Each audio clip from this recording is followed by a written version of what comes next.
Monday morning time for Renown's Health and Wellness segment. And on the phone with me this go around, Dr. Susan Hsu. Good morning, doctor. Good morning.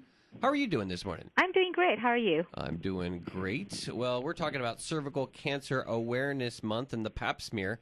January is that month. Can you tell us why it's important for women to get screened with the annual Pap smear?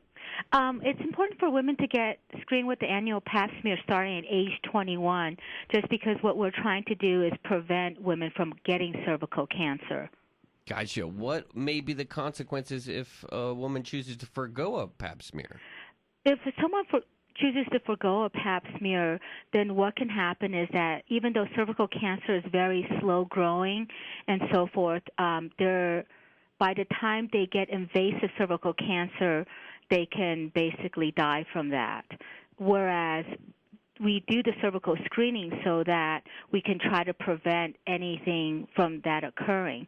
And women need to understand that the new guidelines state that if they don't have an abnormal Pap smear, they don't have to get a cervical cancer screening every single year. You can actually get it every 3 years between the age of 21 to 65. However, you still need to see your physician, your gynecologist every year, because there are other things that we also do that may contribute to cervical cancer, like sexually transmitted diseases and other things that also might not just affect cancer screening, but also affect just your general health and also your reproductive health as far as having babies and so forth. Alrighty, if you're trying to find an OBGYN, need an appointment, or want to learn more about women's health, you can call 982-5000 and ask to be connected with the Women's Health Medical Group at South Meadows. Dr. Hsu, I want to thank you for joining me.